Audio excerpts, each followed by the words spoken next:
long dead. They're still very present. And your siblings and your teachers and everyone you knew when you were a child.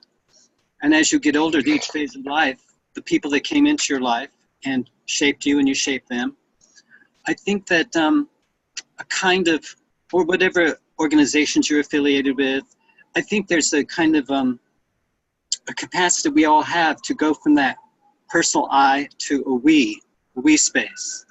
And it's very hard to put into words. And there's certainly ways of upsetting it. But I think that we're doing that here. I think we're doing our best to create a coherent sense of a we space that doesn't turn into totalitarianism or groupthink. I don't think we're in any danger of that yet. Since I haven't found a consensus at all in this forum about very much, except continuing the conversations. So anyway, that's my 2 cents. And I hope we can do more of it and do it better. But I think being able to reflect on the recordings, I think that sense of we each have our own capacity for self-reflection, but then we can start reflecting upon the group. And that's, I think, an even bigger kind of, that takes a different kind of skill set, I think, than most of us are used to exploring online. Maybe in small communities where you can get together frequently in a face-to-face, real-time situation. Those happen more often, but online it's very hard, I think, to create that that kind of quality of attention. But I've been very surprised that sometimes we pull it off, and I hope we can do more of that. Yeah, I 100% go along with you, John. I have found by listening and being part of this community that it's really brought to the forefront for me this notion of I don't have a bounded self other than the one I create in my own head. And the more I feel comfortable, and you and I mentioned it because it's really important with people with trauma, of safe enough to break through that boundary in a safe way, not in a destructive way, and kind of develop resilience, I guess, that you can go back and not let for me, the trauma dictate your future in a way. Does that make sense? Yes, you said it perfectly. I totally agree with that. And I just finished reading a book called Speaking into Air by John Durham Peters, and it was written in 2000, and it's called The History of Communication. And it's a beautiful book because basically he studies how this technology came along to create better communication, but it also created this obsession to communicate and created a breakdown in communication at the same time. At the end of the book, he's basically saying, and I'm paraphrasing, whether we use this technology or face-to-face, it comes down how much can we appreciate we're different. Each has a self and other, no matter if we're using this technology or if I was right there with you, John, how we're still going to have to work with that. Right. Anyway. Chime in, Doug. What do you think about this? So I'm trying to find a bridge into this proposal that I posted online, which I termed alternate realities and dreaming. I didn't intend it to become a video chat or a group chat like this. It was just simply a way. The idea started when Jeffrey mentioned that he had his first lucid dreaming experience based on reading Aurobindo, and the chapters were focused on dreams, what is reality, alternate realities, as Aurobindo tends to get into. And I noticed quite a few of us within that chat group had developed a deeper sense of this alternate realm, and we're exploring it, whether intentional or not. Personally, I have been changing certain aspects of my life in order to go into these realms. Not necessarily in some magical sense, not necessarily in some way to tap in and see a dead lover or relative or something like that, although that interests me as well, but just to see what I'm capable of. That's very important to me. So I've changed a lot of habits in my life. My sleeping habits have gotten better. My diet has gotten better. Just because I hear, oh, this is good for meditation, this is good for dreaming, this is good for sleep. Sexual habits have changed almost 100%, which we don't have to go into detail here, but I found that to be very crucial for me,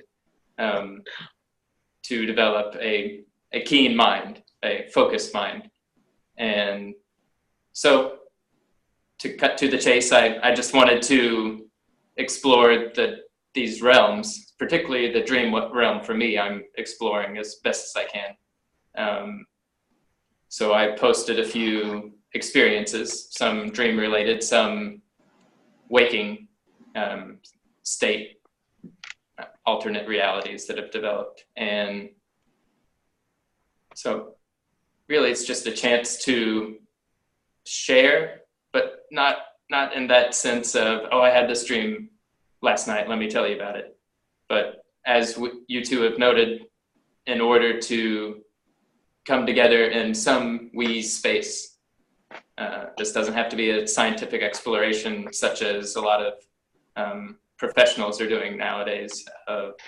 Well, let me take this aspect of the dream and map that onto this, although that's useful. I'm interested in where we are together. So that's where I come from. And I know, John, you posted and you have your own take on this, so I'd like to hear what you would like to have happen here. Sure, thank you very much. You mentioned the Setting Life Divine in Aurobindo and Jeffrey having a snippet of a lucid dream, and many people on the in that study group are exploring, I think, alternative ways of knowing. But it wasn't mentioned, I think, that I had talked about Castaneda and that hand. Look at your hand, and when you're in it, and incubate the idea that when you see your hand in the dream, you will know you're dreaming, to create that sense of lucidity. And I think Jeffrey mentioned in the next session that he had been using that or some variation on that, and that it actually had he had actually achieved a brief moment of lucidity. So I'm just putting this into a skill set that all of us can enjoy. And I think we can take it out of the realm of the highly esoteric or the occult. And I would like it to make a natural skill. Kids could learn how to do this. Of course, we also have to recognize what are the liabilities here. When we go on, we log on to our accounts and we have our passwords, and so supposedly we're told we're safe, although we know we're not, because anyone can hack anything if they want to. But it's even more the case, I think, when we're dealing with dream space or dream time, because there are I have my space, Michael has his space, Doug has his space, then we have our space. And that's a real mystery, as Michael mentioned. I think you said you have a bounded, a sense of boundary in your head somewhere. That's like, somewhere. Yeah. And most of us, for very good reason, probably don't pay a whole lot of attention to this stuff. It's so like, we learned it when we were very young by modeling the adults around us. And we used the language that they gave us, like I, me, myself, we, them, they. I sort of, it becomes part of your vocabulary and it gets into your system. I think as we get older, and what's interesting now, as we start to take responsibility for our own behaviors, and in a very complex world, very complex social world, where where I think the demands on us morally and ethically are getting higher and higher as we look at what is happening to, our environment. So I believe this is where we could really benefit from a dialogue or a trialogue, or even more people if they wanted to join us, about what could an ecological dream practice in a group be like. How would we, what would be going on?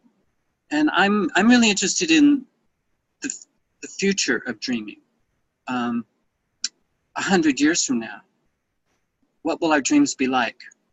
I'm looking at my own dreams and how they've changed dramatically, I might say, by the use of technology, and not necessarily for the better.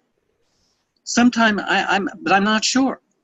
And there are a lot of ways we could go with this. I know Doug is a student, as I am, of Simon Don, and he's studying the dark side, the shadow side of our technology.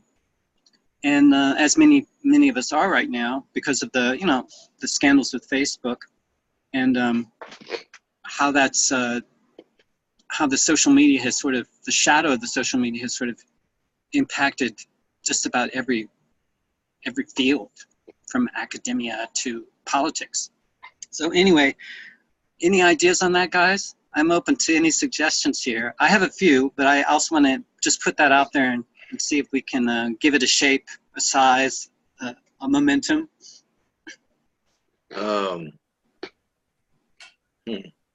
Interesting.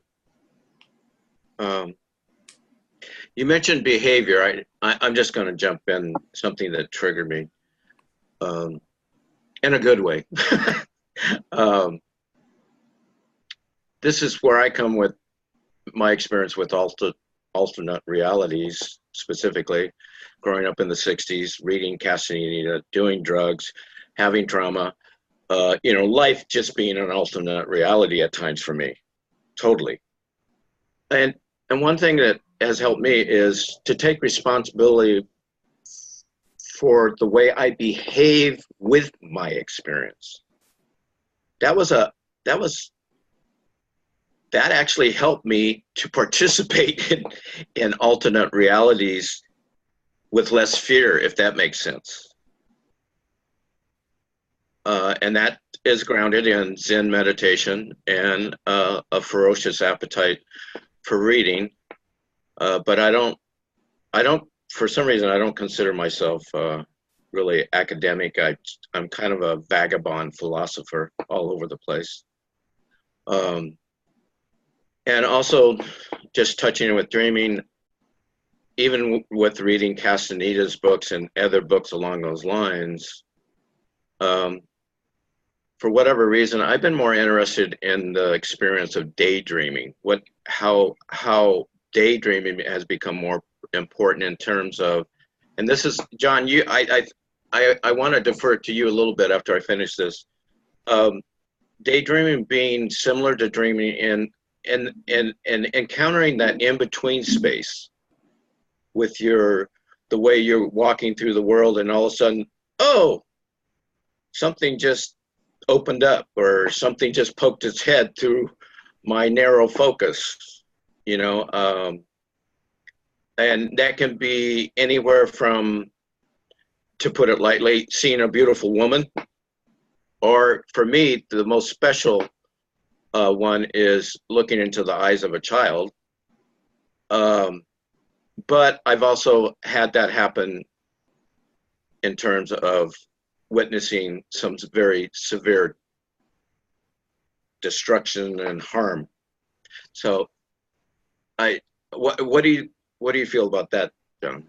Oh, I love what you're saying about the alternate realities and participating without fear as you are able to take responsibility for your behavior.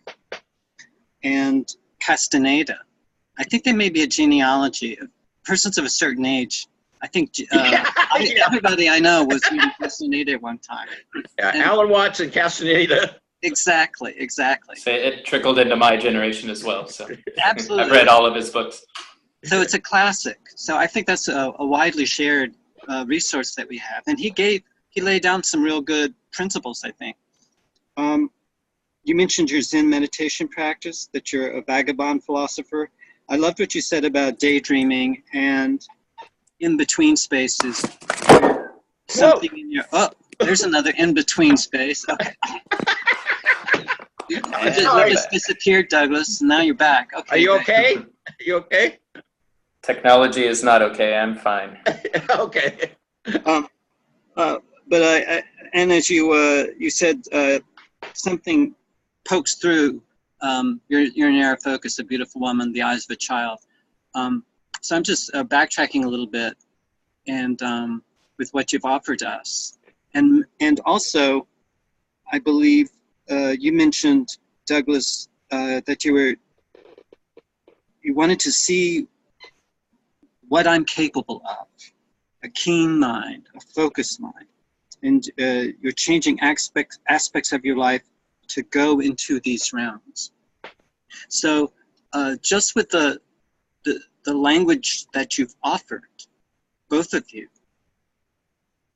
we could go for a couple of hours, you know, if I were to use clean language, and which I'm not proposing to do right now, because I know we're just meeting up and sharing our best ideas on this. But I could really go into great detail about unpacking a keen mind, a focused mind. Is there anything else about that keen mind? Whereabouts is keen mind? Does keen mind have a size or a shape? What does keen mind want to have happen? Where does keen mind come from? You know, so that's just an example of how using clean language, which is very simple, but it requires a kind of attunement to the field, a relational field, so that whatever response that as a modeler I would get from Doug or from Michael, I could craft a interesting question that would hopefully create conditions for imaginative responses, which I believe connects with what you're talking about, daydreaming. Because I believe, for me, the pleasure of doing these clean modeling exercises, these symbolic modeling, clean language approach, is it's very much like lucid dreaming for me. I become very aware of the surface and the depths. And the surface at the level of language, and the language, of course, is a surface structure of a much deeper structure, which is ultimately pre-linguistic. Mm-hmm. And we start to model time and space for this particular individual. Right. Just a little theory, the idea, you know, space. How does an organism function without a sense of space? And one of the first things that has happened in our evolution as humans, but as all beings who've lived on this planet, have to have a vesicular system. We have an inner ear, which allows us to orient in space, which connects us to the gravity, the field of gravity. Balance too? Absolutely. Okay. Inner and outer. Yeah. This is primary. And it's the first system, evidently, in the womb that comes online, is the vestibular system. Because none of the cells know how to differentiate if there's no up, down, left, right, behind, front. Where would a liver cell know where to go, or a heart cell, or a neuron, if there's no up, down, left, right, front, back? So that orientation of space is fundamental. And then there's as you know, as meditators too, when we meditate, we often lose sometimes a clear sense of boundary. And I think there's also the light and the ocular system. So you need light and you need gravity. And then you can move. You can find a prey or you can avoid a predator. And we've gotten better and better at that. And that's probably really hardwired into most of our systems so that it's out of our conscious awareness. But I believe we can become conscious of it. I think we can redo it if we got more facile and careful with these kinds of in-between zones we can go into when we go to sleep at night, or when we have a reverie, or we have a daydream, or when we go into a trance state. Often we get caught up in the external trance of going to a movie or watching TV or getting hooked on a YouTube. And I think that is an ever-present danger for us, because we get external, we get hooked into the externals. But we also can go into these interior spaces, and we can explore the boundary of self and other, and in very creative ways. And if we can develop the capability, we can bring those experiences into a social space. Right. It takes a lot of skill, I think, to put it into words that are adequate to those adventures that we often have, because most people don't remember them because I've never had that experience before. I don't know what the words are for it. I experienced sensations that I've never had before. But and how am I going to share that with another person? Anxiety is a big part of experiencing something new, right, John? Exactly. Because we don't want to be too lunatic. We don't want to be crazy. Yeah. Exactly. It's interesting your thread here, because I just came across a book, and it sounds like you've read it. It's called Culture and the Senses, and how the West culture. Let me write that one down. I hope we'll post this one. Culture and the Senses, and it was written in 2012, where a female went to West Africa, and how our Western civilization is so obsessed and make axiomatic that we only have 5 senses. Right. You know, and most of them, except touch, is external. Right. When she goes to West Africa, their leading sense from childhood is a sense of balance that's tied to the gravity of the earth, and they're helping a child balance the balance, and that's what triggered me for that book, because it's just like, oh, there's another connection, you know, because in the West we kind of have, and you've kind of pointed this out, and I'm so glad, out of our ignorance of our senses, is the way I'm going to put it, we demonize our senses. Right. And so I'm on board with you as far as it's about bringing a skill set of understanding our own body's natural intelligence. That's right. And that's not abdicating rationality or conceptual thought, because to me, from my reading and experience, my senses are valuable to create concepts. Absolutely. I need my senses to create good concepts and to challenge my concepts. This is really my big research project, actually. And I believe this, I don't know this book, I should. Sounds like something I would really benefit from reading. Culture of the Senses, and also you mentioned the book History of Communication. No, it was called Speaking into the Air. Speaking into the Air, but it's about the history of communication. Yes, it is. And Culture and the Senses, just a minute, I want to read the other title to it, the subtitle.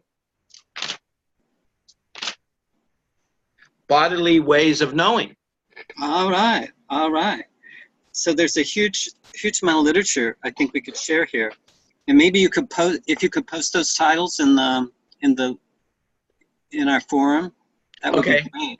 Afterwards, yeah. Yeah, if you could, just the author and the name. That way I could look it up. Okay. And I'll post authors too that come up in this conversation, because we're all very voracious readers. And yeah, I just wanted to complete a thought is, and this is just coming to me, knowing the body is one of the most grounded alternate realities we can know. Knowing the body. And I've had traumatic experiences, I've had surgeries, and it's only by paralleling your research in my own way that I've been able to move through 2 hip surgeries because of trusting how my body, not my mind, how my body needs to respond. And just as a side note to help me, the day before I had a freaking massage so I could be relaxed when I went into surgery. Wow. Wow. So that was my way of tuning into that alternate, what I'm describing, the alternate way of knowing, so that it would help me with the situation I was faced with. That's fascinating. Because I think so much of our efforts, I took a few notes because I wanted to sort of clarify my own thinking about this as we go along. But it seems like, because I think about the future of dreaming and what that could be, and what could a dream lab be like for the future. And I think trauma and dealing with trauma and learning from trauma is really crucial. And many alternate ways of knowing have come out of people's emergencies. Because let's face it, most of us are really enculturated into thinking about our sameness. We're looking for common sense, we're looking for good sense, and we're very pragmatic people. And this is what's emphasized. Right. And I think but sometimes the things that poke through show us that consensus reality, that good sense we call upon to make ends meet and to do the things we're supposed to be doing, are very conformist driven. And there's a much vaster landscape that's very, very active. Sort of like, I use the theater metaphor. There's a backstage drama going on. And then there's this front stage drama we're all attached to. But sometimes we get to go backstage and see what's going on. Sometimes it's accidents happen and traumas occur, and there's a whole lot of near-death experience.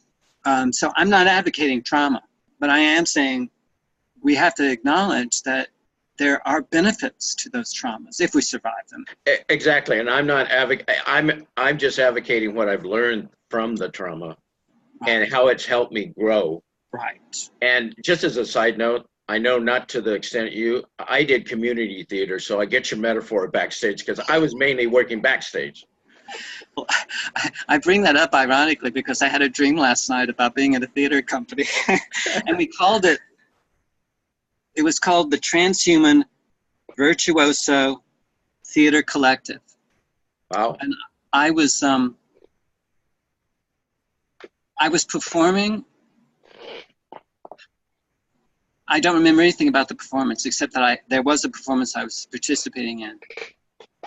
And that we went to another place where there was a downstairs and an upstairs. And I sort of knew where everything was.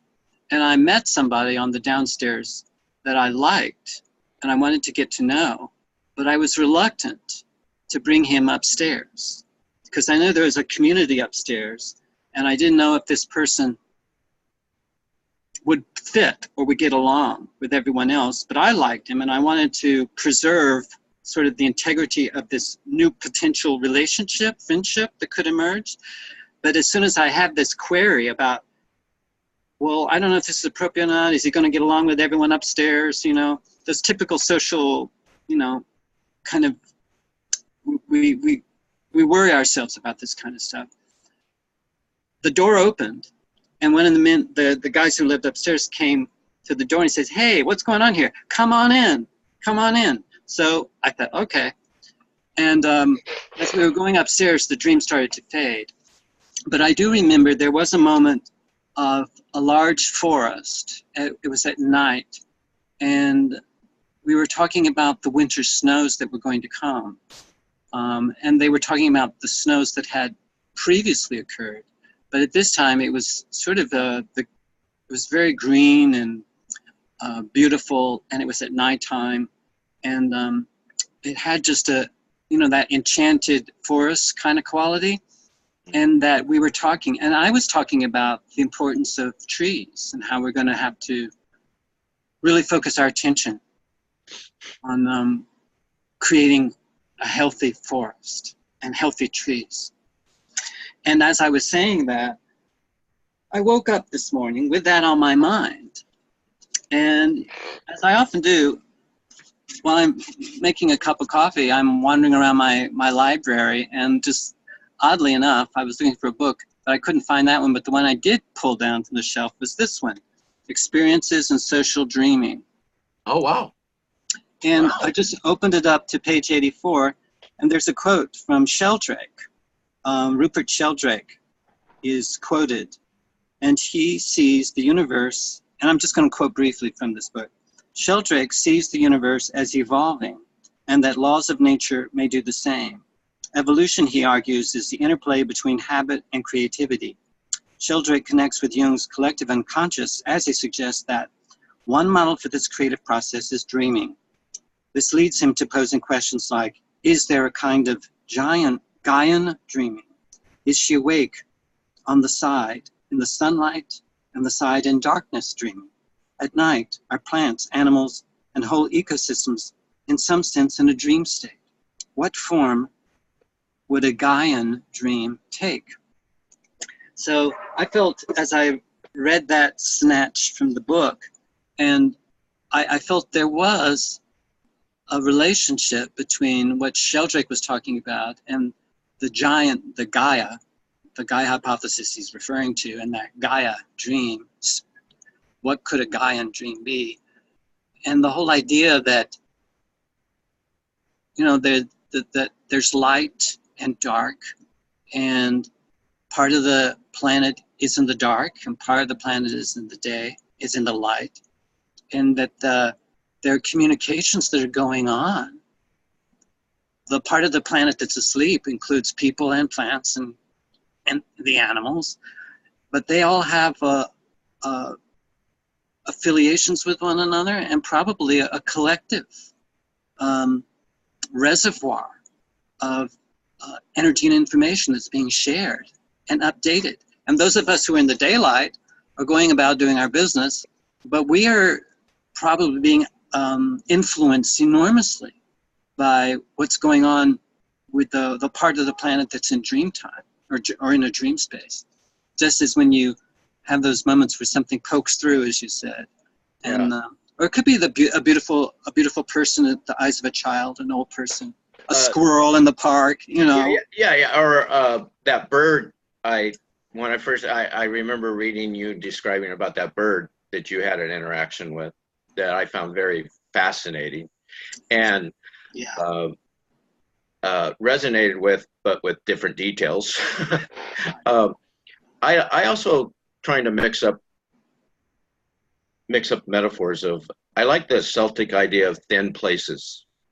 There's thin places, and I know that part of the reason for my trauma, John, and again, I want to get your point of view on this. Part of the thing I've learned from my trauma is how much in childhood we're vulnerable.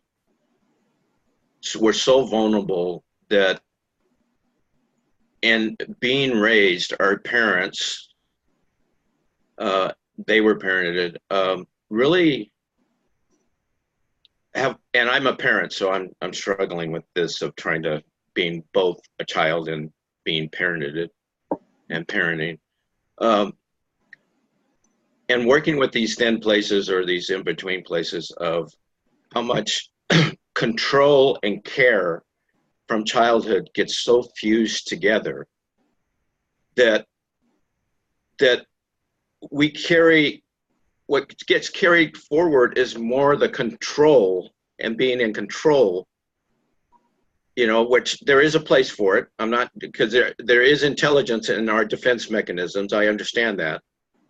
But trauma taught me to turn around and actually, as an adult, I get to change the conditioning of my defense mechanism and make it into a new improved system. But it doesn't box me in. It helps me be more aware to the thin places. Oh. Does that, I thank you for listening, because I've had this going, wandering around in my alternate reality in my head. And Douglas, I wish you'd speak up. A new improved system, and the trauma you can turn around, and you can redo your defense system and move towards that new improved system.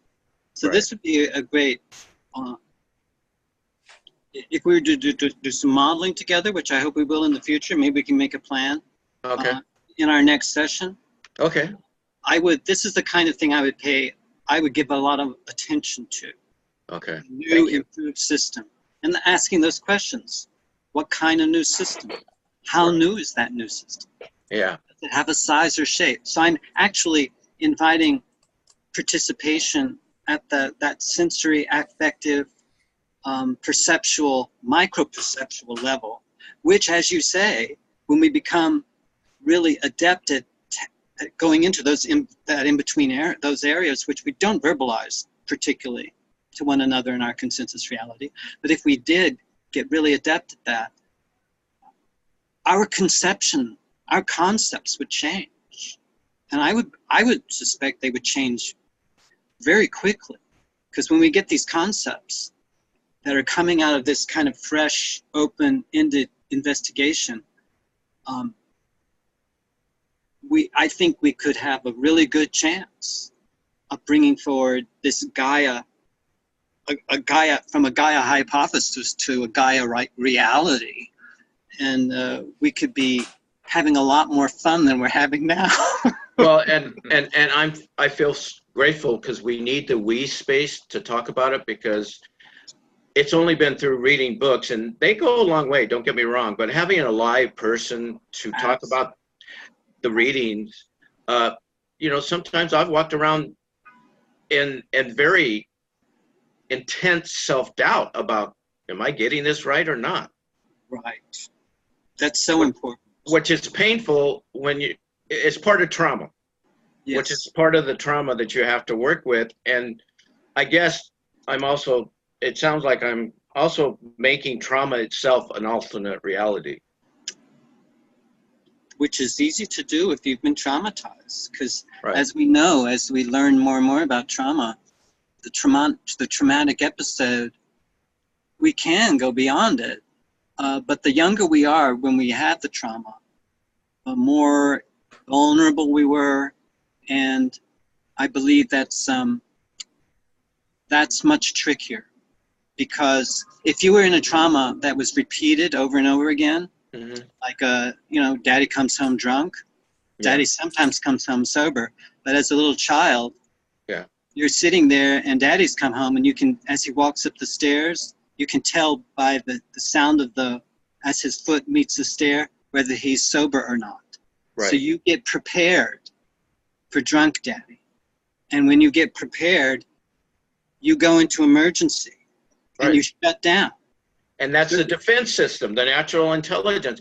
What I'm having trouble, I want to try to bring it back. How does the studying Aurobindo and them, that's what, from my point of view, that's like, it doesn't seem to include that kind of nuancing.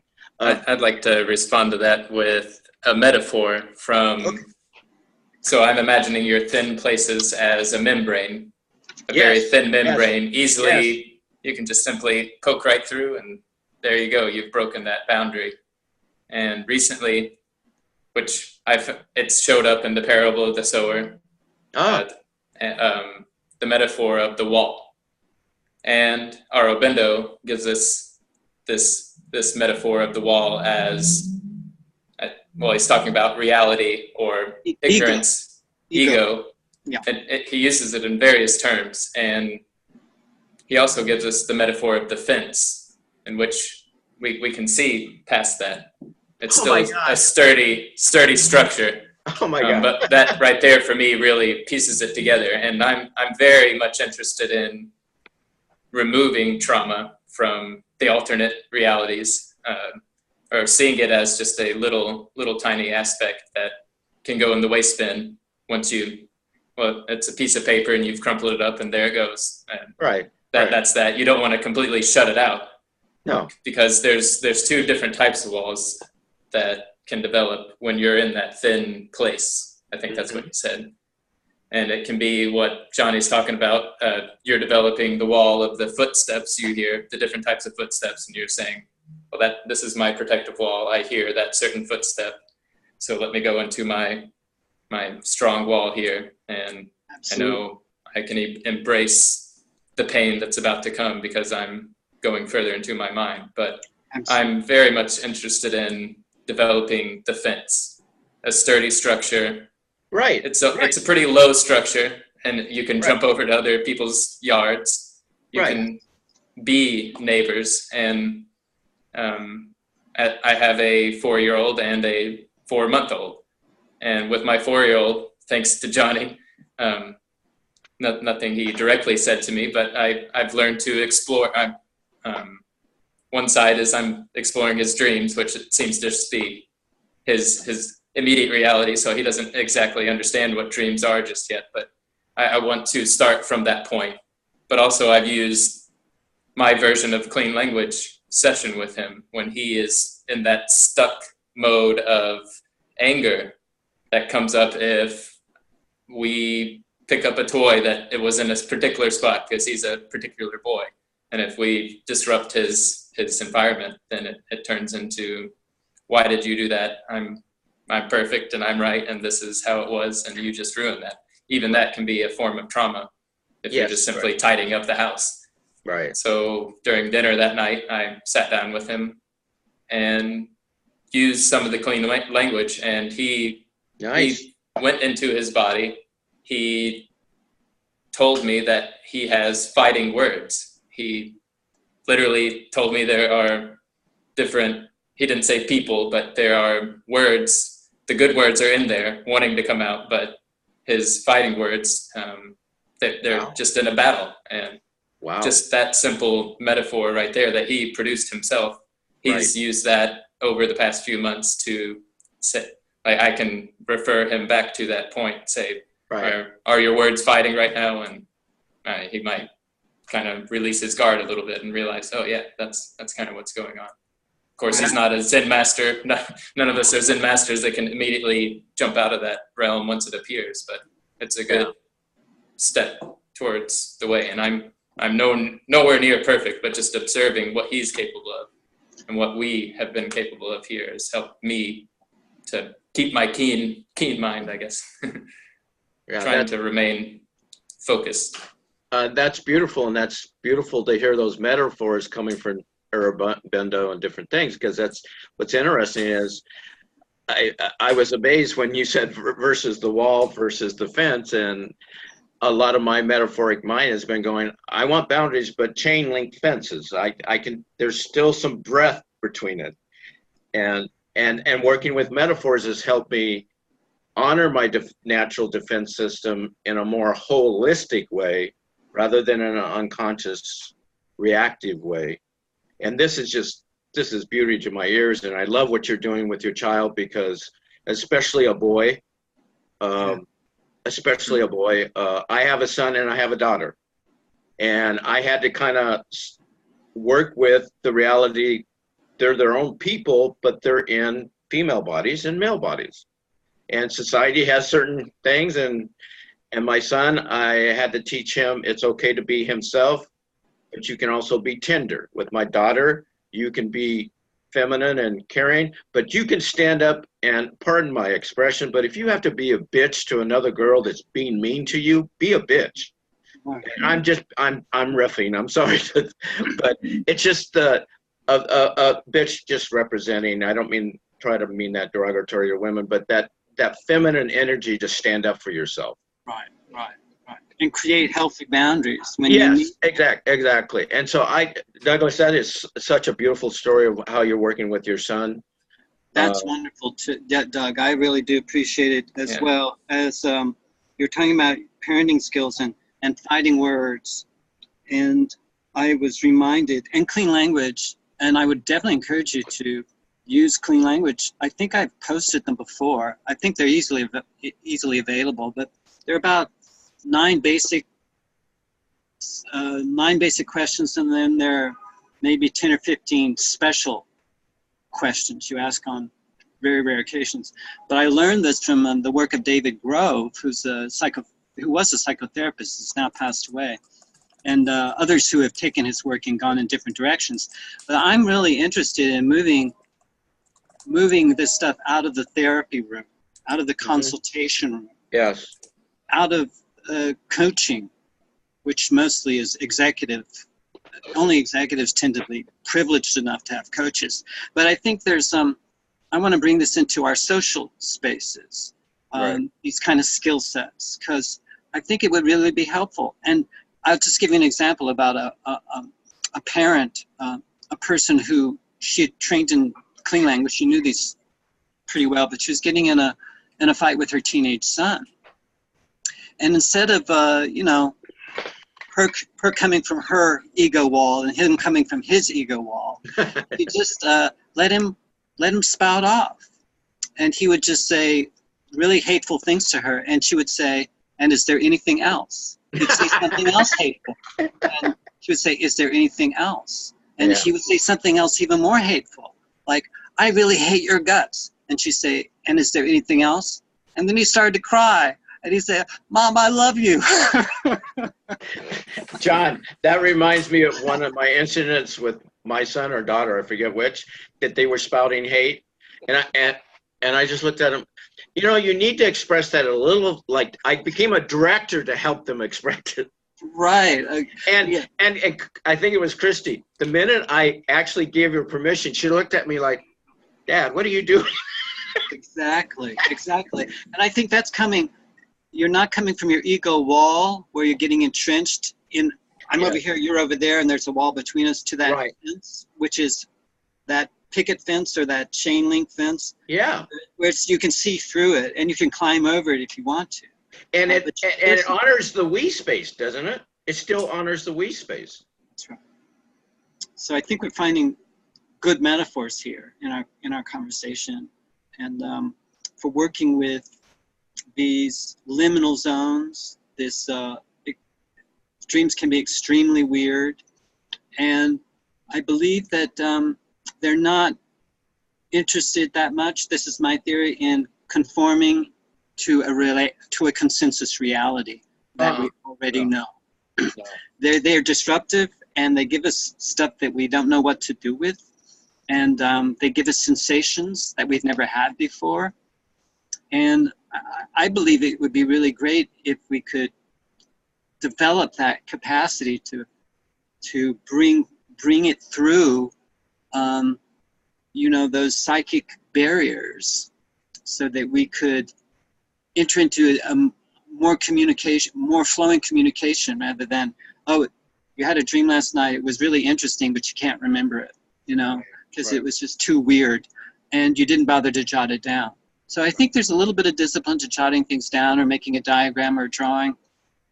But I think if we could create a kind of atmosphere where we were, agreeing on certain principles about this is private, this is public, and we can, and there are areas of our dream lives which I don't think are private. I think they're social and cultural. I would agree. And we need to be able to know the difference. So we can bring them forward. And certainly in visionary episodes, which don't happen every day, but when they do happen, if you've had a vision, this is not about me or my ego. It's about something much vaster. And I've been given this in order to find a space, a social space where it could be of use. And that's not an easy thing to find in our fast food society, which doesn't pay any attention to these other phases of our consciousness. But if we could, it would be great. I think we would really be bringing that Gaia Dreaming hypothesis to fruition. One of the things I liked about reading Castaneda, when I did read Castaneda, I'll just say it, I was just enthralled with Tales of Power. Yes. Because we're talking about, and I'm going to just specify, power to me means abilities, not just power over, but we're given abilities, and yet, like we've been talking about, we've been told how or what to do with them, demonize certain abilities because people are afraid of them and stuff. And, you know, through an event that happened to me, I think that I like to say that I got a reboot of looking at the power to defend myself in a healthy, non-abusive way. But I had to clean up how part of my defense mechanism was contaminated by being abused. Right. Right.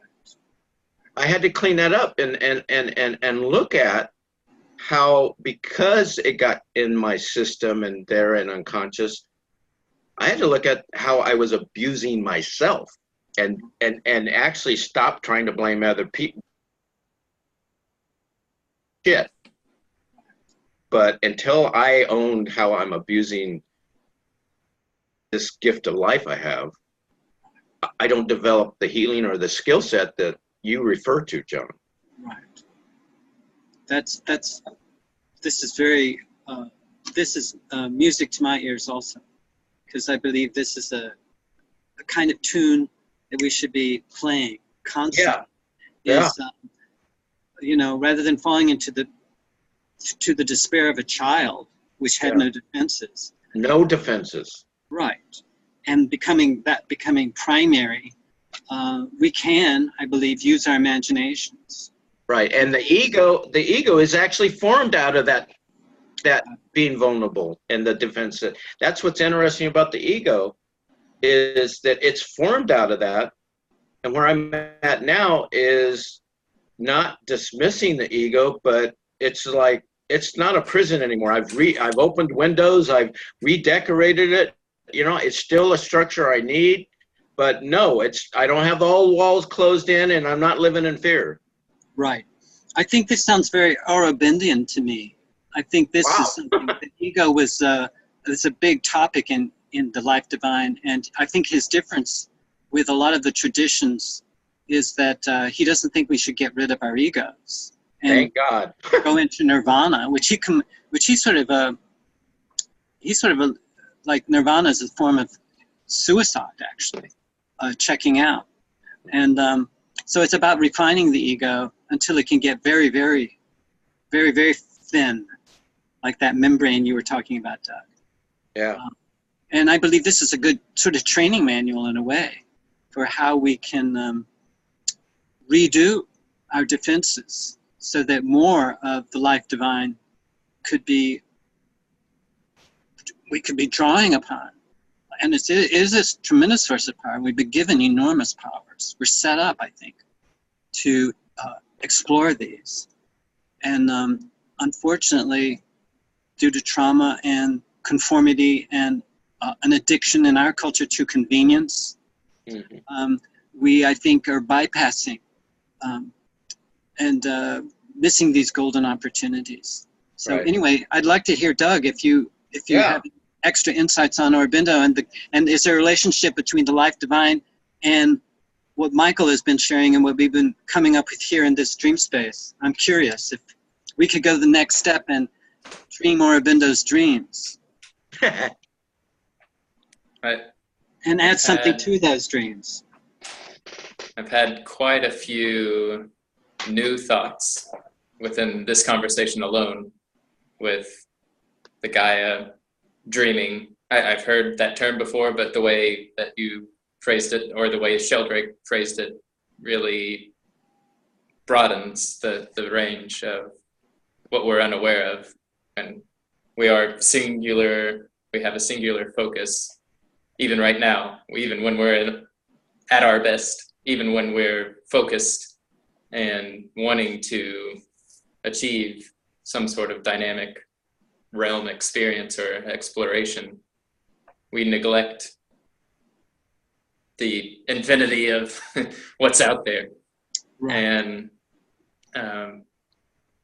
we can tap into that. It sounds like, Michael, you've worked with Zen meditation. I personally, when I say meditation, it's almost the same way that Aurobindo says all life is yoga. Yeah, it's a state of mind. And right. these alternate realms are a chance to utilize all those aspects of ourselves, not in the way you term power. I'm not going to become Magneto or some superhuman that can magically create or utilize what's out there and just use it to my advantage, or if not my advantage, it's that's where some sort of ego game comes into play. Right. So there's just so much to explore, and where you mentioned, I think, boundaries at the beginning, which I think was more of the traumatic experiences and the boundaries we form. But I'm really exploring that I'm not my body, that we are not these bodies, and we can take that into the realm of we're stardust and all that, but it's more of that meditative state of getting beyond the senses, getting beyond those 5 senses you mentioned, and going into something we know is true.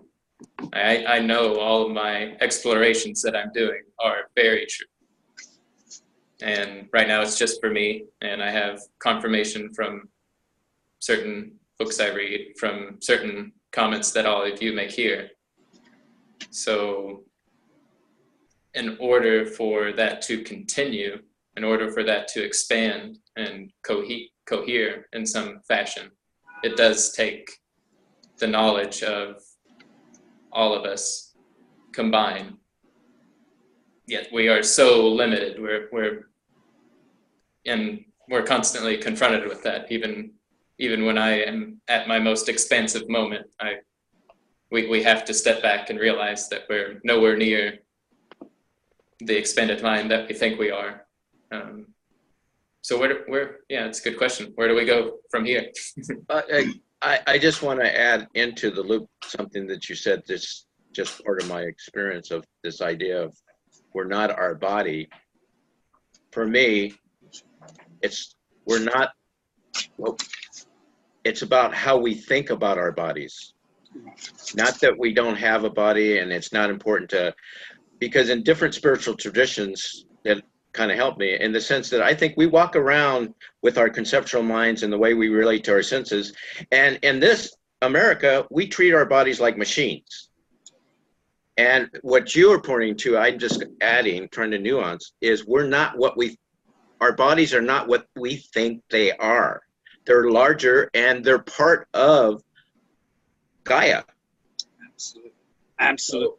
And I like in Buddhism, they talk about the 3 bodies. They talk about the gross body, which would be this body. And I definitely don't want to be attached to the gross body, but I have a gross body. The subtle body would be what John and what I love about the site. We're getting into the subtle energies. And then the causal body would be just, extending out from there. And I only nuance this, Doug, because it's coming from a traumatic experience that so much of my pain and suffering caused me and inflicted upon myself was trying to use meditation, that phrase of I'm not my body, not to deal with my body, if that makes sense. So I'm not in a disagreement with you. It's just kind of a subtle nuance. And Zen meditation to me is not just sitting still on the cushion. It's like you said, like Aurobindo says, life is a yoga. Life is the meditation. So I just wanted to add that because there's a lot I agree with you on. I just want to add, Doug, and chime in and self-correct us if we got it wrong or the emphasis off. I appreciate what Michael's saying. I am not a body. I have a body, but I am not my body. I have a mind, but I am not my mind. These are the kind of pointing out instructions that were given in a lot of different meditation circles. But it can be confusing if you are coming from a culture where the body is a machine. And I think people can misapply some of those pointing out instructions. and they can have all kinds of distortions, especially if you're using your meditation for like a form of stress management, rather than going deeper and opening up to these very subtle fields, and where there are very subtle senses, which are different from but are related to our physical senses. So I'm interested in what Aaron Manning, and we were in that group together, another group I'm referring to, a study group, Aaron Manning's book. I can't remember the title, The Minor Gesture. And Douglas, remember she had a big chapter on what can a body do? And I believe she's a dancer and a philosopher of dance. And I sense in reading her that she's very aware of the subtle body. As a performer, she anticipates where her body and other bodies are going to be in this dance. So there's always a heightened sensitivity to the field. So anyway, I had, when I was much earlier, a rejection of my body. And having had lots of trauma, and I was actually paralyzed briefly for about 3 years. I was in a back brace. I had a lot of neuromuscular locks in my body. So my physical body and the social body, were at odds with one another. Because, everyone else would go out on the dance floor and party, and I wouldn't. I would sit on the bar stool and have another drink and observe. So I immediately got very attached to observer mode rather than participation mode. And that comes out of trauma. But I've released a lot of those neuromuscular locks and can open up to the part of myself that loves to dance and sing and run around and act crazy. That Dionysian self. So I think that observer, the Apollonian, Nietzschean self, and then that Dionysian, that party boy part of our natures, I believe we need to, strike the right balance. Because if you tip too far into the Apollonian, you get very detached and removed. And if you get too into the Dionysian, you just can party way too much. You're in the swamp. Yeah. And you get lost. You get lost in the field of all possibilities. You get totally distracted. Exactly. I think these show up in our dream worlds too. Mm-hmm. They really correct us if we've had a strong identification with a certain kind of concept. They will give us counter arguments, and give us scenarios that disrupt that kind of cognitive kind of attachment. So that's why I was saying, let's do a dream group, but let's do it in a way that really respects that there may be there are persons with different capacities, and some people may have areas where there's a very much a wall, and there are areas where it's like a picket fence and it's more transparent. And some of us may on occasion drop the ego entirely. We don't need it anymore. And I believe Aurobindo holds that possibility out, that very real possibility for us all. But I'm just wanting to have a we space that becomes coherent enough so that, people can touch those areas that really scare the hell out of them without it becoming a source of shame or fear, which, if you deal with it in with an easy, light, and open space, it can be rebalanced. But I think sometimes it can also re-trigger others. It can trigger others who want to then come in and rescue the person, or don't talk about that. Let's talk about something else, let's change the subject. That can actually re-traumatize a person even more because they feel like they've opened up a taboo subject and should have just kept their mouths shut. And I believe we're not going to clean all of this out and detoxify our social spaces unless there are enough of us who are willing to hold space for another person to go through that. And some of it, John, is everything you said, but also knowing that part of the scheme is we're going to have to work with that so it can get cleaned out. Right. That's an aspect I think people, creating, I like your phrase safe enough, but you know, it's safe enough so things can be cleaned out too. And I like when you use touch, because I think that helps us kind of keep grounded with the body. But I want to share a certain experience I had that really has stuck with me and why I feel so strongly about what I was trying to articulate. About 5 years ago, I worked for the state of California, Parks and Rec at Chino Hills. And one Christmas, I was out. It's a 15,000 acre park, and I was out doing my thing, and I parked the truck, and I laid on the earth. And you can call it a laying on the earth meditation, kind of. And it was one of the best times in the sense it was easy for me to kind of just allow the thin space to show up. And when it did, I'm on the earth, but the field expanded to the place that I was actually, and this is just my metaphor, feeling the gravity under the earth and knowing that the earth is in space. What the fuck is supporting it? But I could feel supported. So visually, there was this little anxiety, but on a deeper level, I could feel the earth is supported. I don't know how, I can't see it, you know, but I felt supported. So that experience kind of indicates, I'm just trying to share where I'm coming from with my nuancing about the body, because I think we got to be careful that we really don't know what matter is. we don't really know what the body is either. And part of the body is a form of, is energy, matter. Yeah.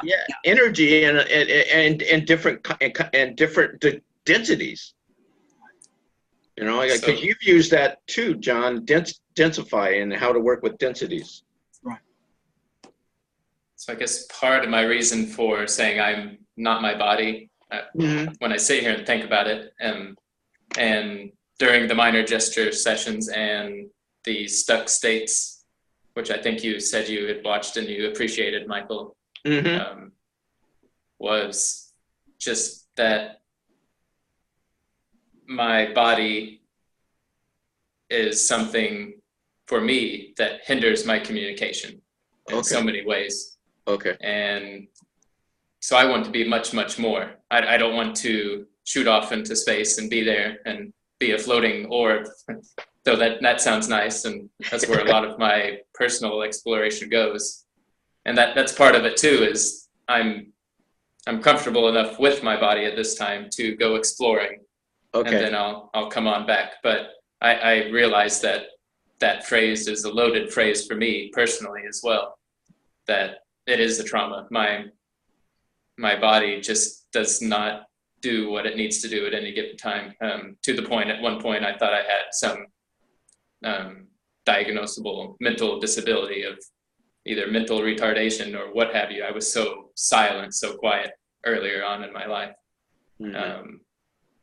So that's part of the reason. And I had a few other things I wanted to say and I've forgotten it, because I'm going back into my body now thinking about it. Well, thank you for listening and hearing me as far as the way I was trying to talk about it. I appreciate that. Well, I loved what you just said, Douglas, and I was really curious about that, and much, much more.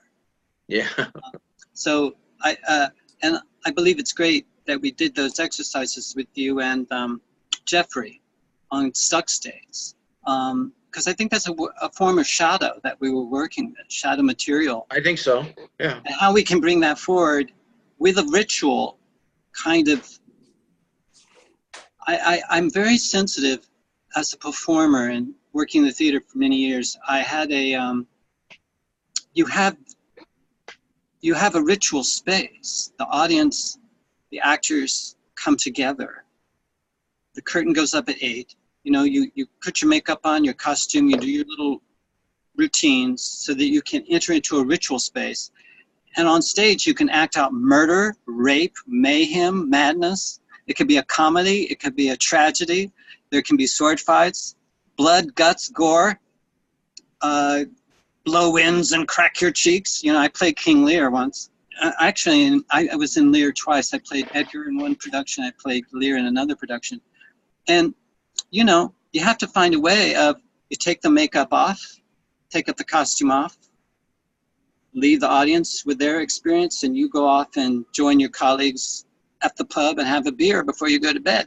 But I think a lot of performers, when they get in trouble, and we hear a lot about this, because performers who tap into those subtle realms, and they get addicted to the high of being in front of an audience, and they can't go home and leave it behind at the theater or on the movie set or at the concert stage. And I think that's where the ritual element comes in. And what I like about using clean language is it's not a conversation, it's a ritual. I'm not going to be going into conversational mode. I'm going to be I'm constrained to ask certain kinds of questions in a certain kind of way. So I have to listen very carefully to what you actually say, which is not what I'm doing in a regular conversation, where we interrupt each other or we add something to what the other says, or I interpret you this way, you interpret me that way. And we come up with lots of interesting experiences through our regular social discourse events. But I like to sort of bring in this ritual aspect where we're going to put that aside and do this very clear, clean kind of investigation at a phenomenological level. And we can draw a picture and share that if we want to. So we have like our way of representing this to ourselves and then to each other. And I believe out of that, we can return to the regularly scheduled broadcast and have regularly scheduled, you know, the kind of conversations that we usually have, but they will be informed by that ritual space. Yes. And new concepts, I expect, will emerge that will be more compelling to us than the old world kind of concepts that we've been trained in. So there, with that, practicing the ritual, just like meditation, I'm drawing this connection, it can bleed over into conversation in a way. That's right. That's right. I mean, and we could be more conversation. There's meditative conversations. Where you enter into a zone together, but you still have a capacity to verbalize what's happening. Because I've read your stuff, you know, on the site, and I've dabbled in clean language on the web, and I really like it. And one of the things that helps me, John, it has helped me, is to be a better listener and ask good questions. That's right. From people, and especially when part of my voice in my head says, "Oh, I know what they mean," you know, because I got that voice in my head that wants to say, "I know what you mean. I'm going to tell you what you mean." You know, I got to go, voice, shut up. I need to ask a question. Right. And to be in that I don't know space with another person. Yeah, exactly. And it can be extremely enjoyable if it's practiced with openness and integrity and playfulness. Yes. I'm on the edge of my seat wondering what in the world this person is going to come up with. Yeah, exactly. I had, unfortunately it didn't get recorded, but a conversation that I had with our friend Katina.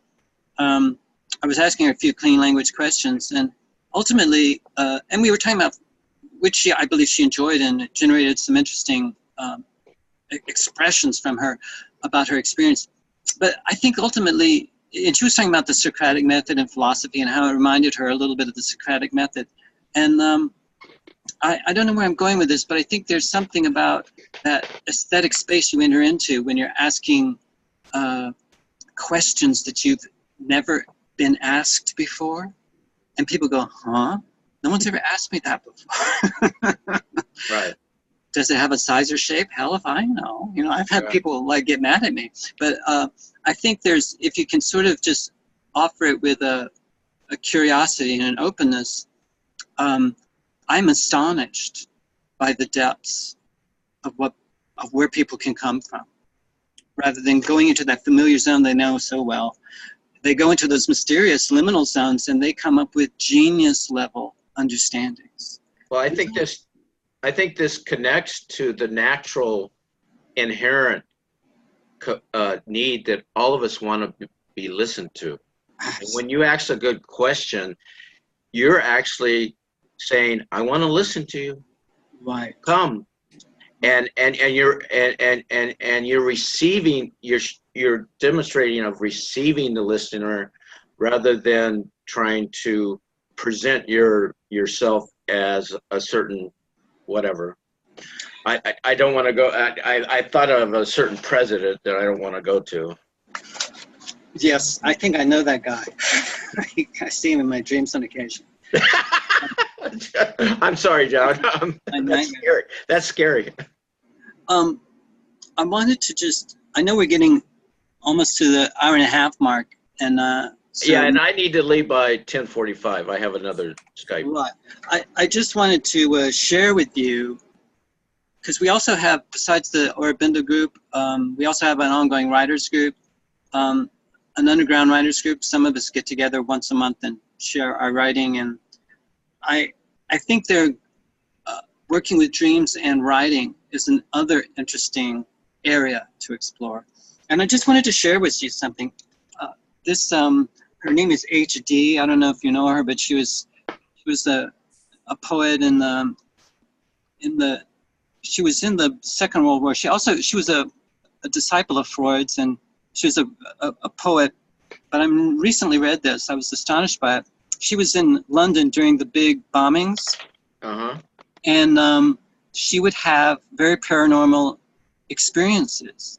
She'd be sitting in a room with her friends, having a cup of tea, and an entity would walk through the room. Wow. And she would register that, oh, this is someone who was just killed in a bomb, in one of the attacks on London. And so she started to write poetry around these kinds of episodes.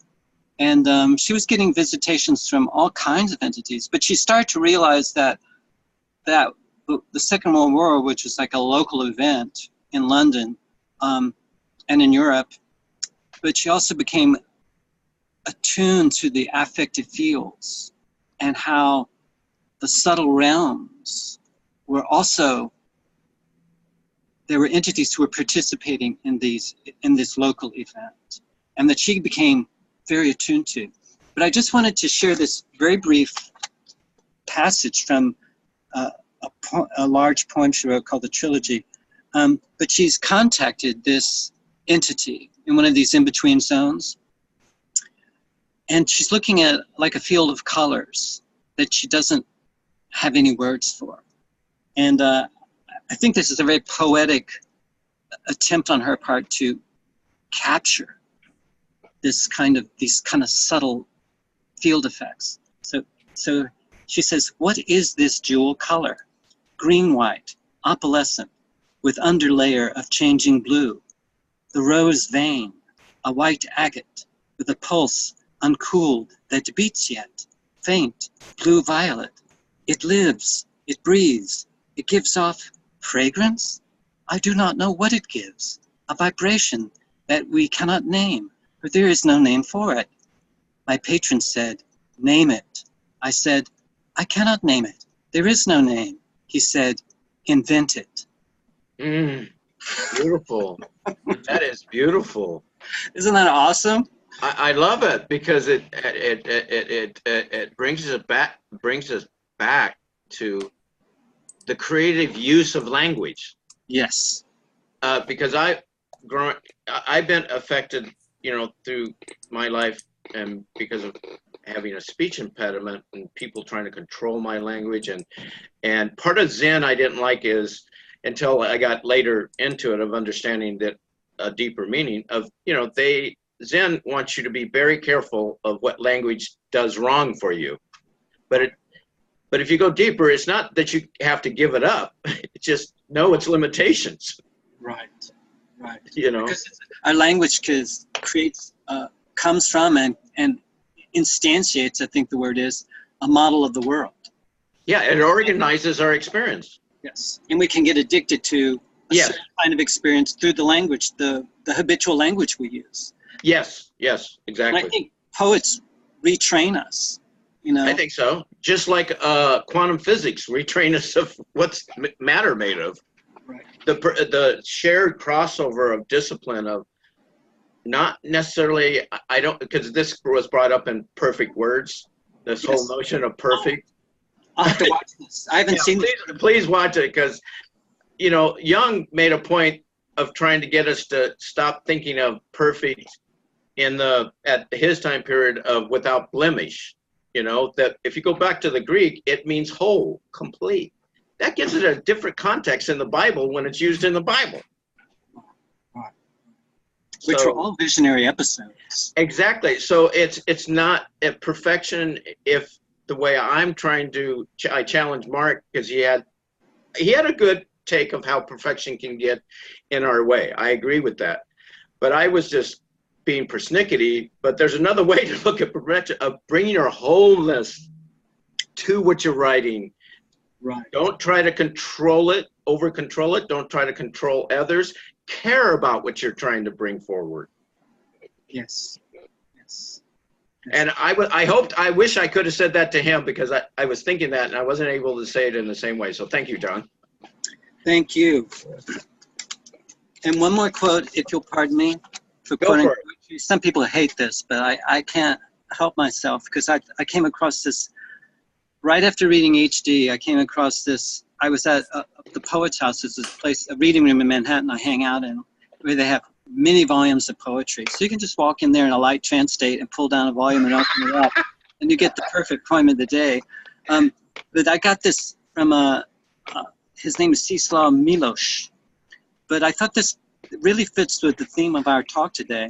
He says, the purpose of poetry is to remind us how difficult it is to remain just one person. For our house is open, there are no keys in the doors, and invisible guests come in and out at will. Oh, God, send me that. I want a copy What's of that. the name of that poem? I love Milosz. I don't have the name of the poem, I just have the quote. But I'll find out, because I'm going to the Poets House later today to do some study. So I want that, because that resonates with Rumi in a way. it sure does. He's a real good explorer, Milosz is, of all these alternate realms. I need his name so I can get into some of his stuff. I love that.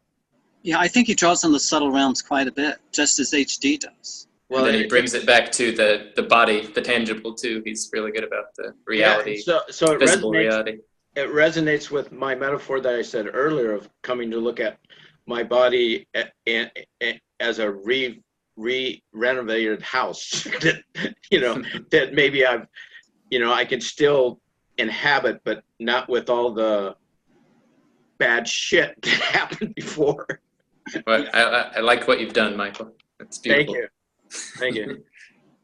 Well, I really like the way that this conversation came about, or just we let it happen. That's what I like about. Do you feel us. that we talked on the topic of alternate realities and dreaming to yourself? So more than I expected. So I came with a blank mind. Whatever I had posted before was not necessary. Okay. I thought what you posted was quite brilliant, actually, and I wanted to delve into it a little bit more, but maybe we can do that next time. And we can refine our messages to one another. If we want to have a next time, I'm really open. I'm up to it, and I would like to participate. I've witnessed this clean language that you do. I've witnessed it. I would like to be a part of that, John. And cool. I love the way you did it in Stuck States. I've listened to you do it with Marco and Ed. I'm teasing you, John. I've been a lurker. All right. I've lurked around the edges. I knew there was some lurkers out there, and I think there are more than one. I think quite a few of them, and I'm all for that, because I think that would be putting it out there in the subtle realm. We need a new term. Lurking just sounds so creepy. Yeah, it does. But I'm like a skittish little cat. What's going on here? Right. I love that. And yeah, I can come up with some questions and maybe create a little format so that we can have a ritual space together, and maybe draw some pictures, and around the areas of like what resources do you have, or what resources do you need to develop so that you can become the best dreamer you can be, or you help me out with whatever you're interested in exploring, and I'll come up with some clean questions that could create a kind of boundary for exploring that, and then we could, I really just want go into improvisation land, and wherever we want to go with it, it would be great too. I really want to participate because I've done enough spectating. I want to get back. I want to be on the field. Cool. That sounds really good.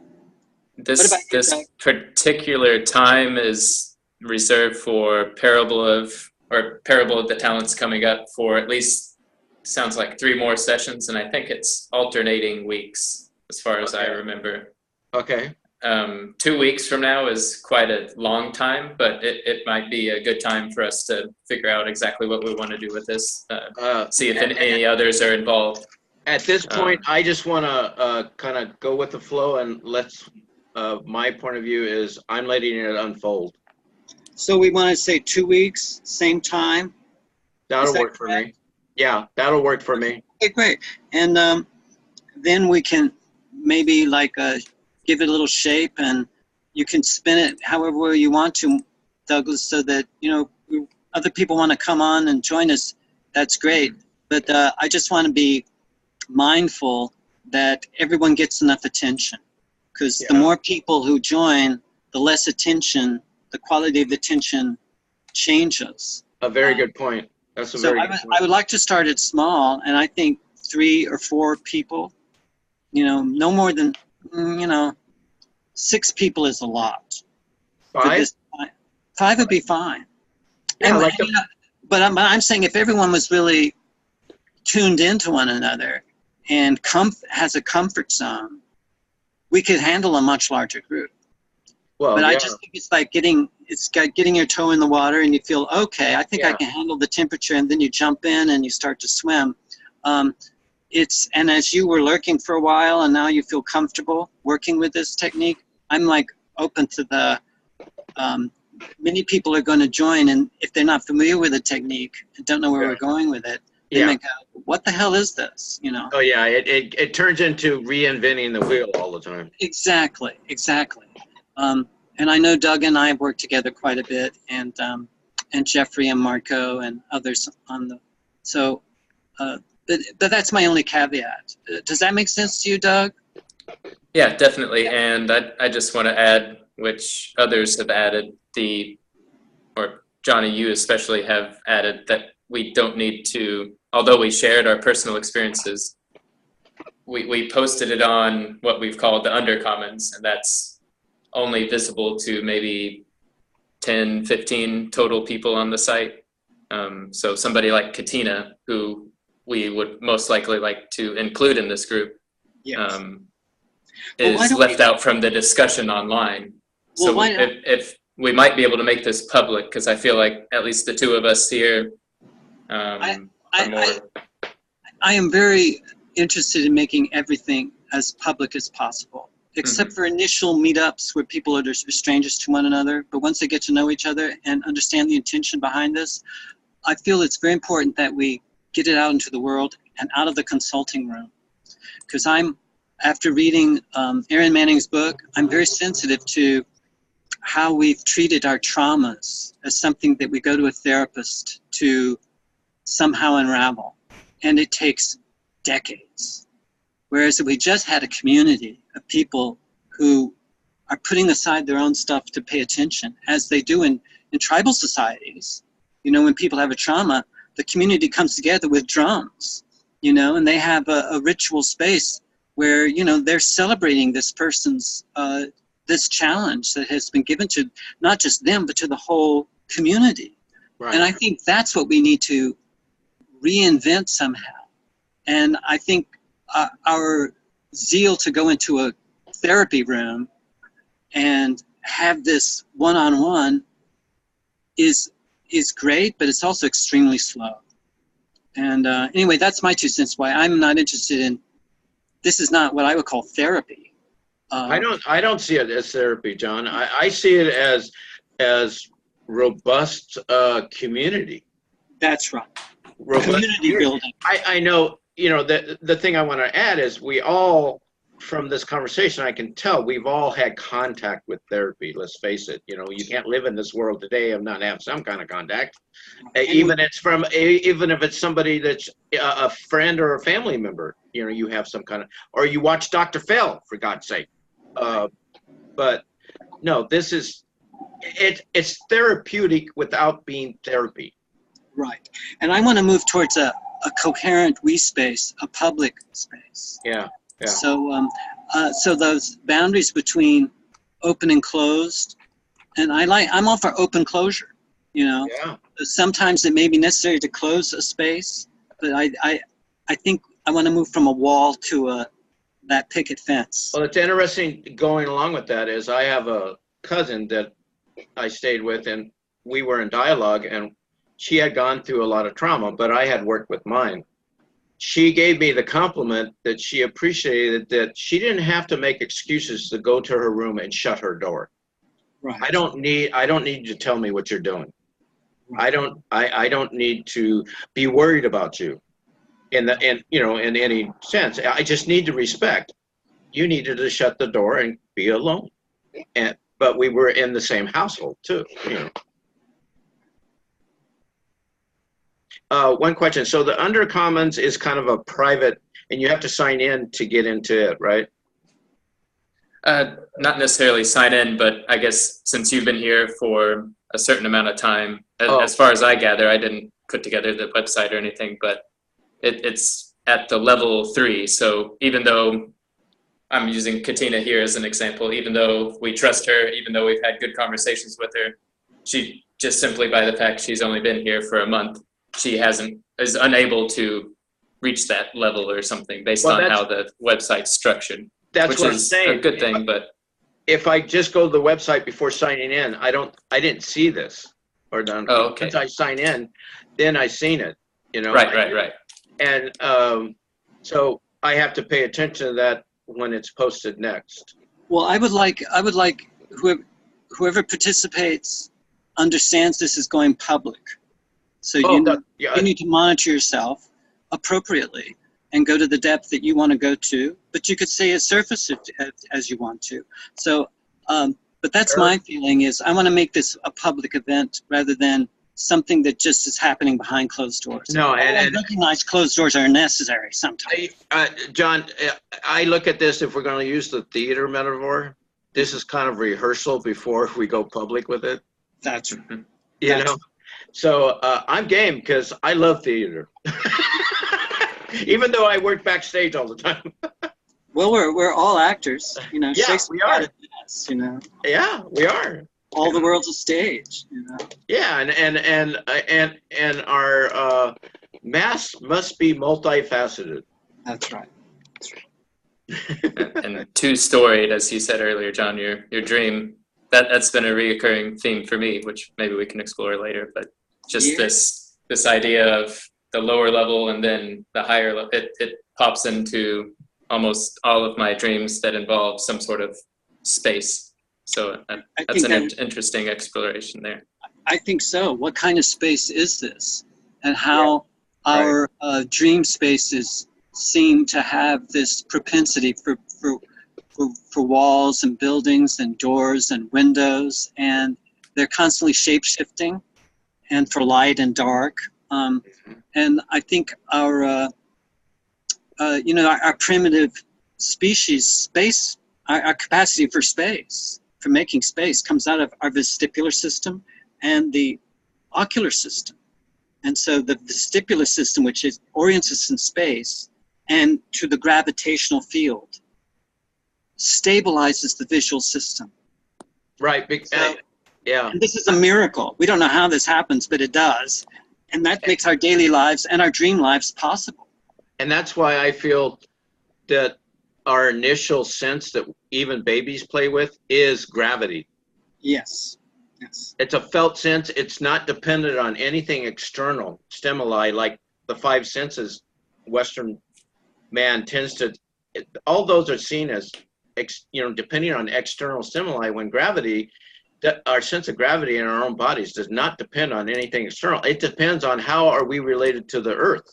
That's right. And it was mentioned in the Life Divine, someone mentioned the lucid dreaming technique. Maybe it was you, Doug, who talked about spinning. The next time you're in a lucid dream and you want to stabilize the lucid dream, spin around in your dream body, because it's going to spin the vestibular system and you'll be able to stay in that lucid dream for a long time. Rumi! Rumi! That's right. That's right. I'm aware that it's 45 after, so Yeah. We can cut it off here if you'd like. Thank you, both of you. I've had a tremendous time. I've enjoyed it. Glad you made it, Michael. Yeah. Thank you, Doug, for setting this up for us. And we'll have a recording soon, I guess. And Yeah. we'll Try for tomorrow morning. John, I'm just going to go to this site and reply to you with those 2 books. Great. Post. Great. And And I'll send you the quotes from Milos HD. And then I'll just stay alert for the next time and be ready. We'll inform you. Take care. It's been my pleasure. My pleasure Yeah, too. loved it. Take care, Doug. Bye-bye. You too, Mike. Goodbye, John. Goodbye, Doug.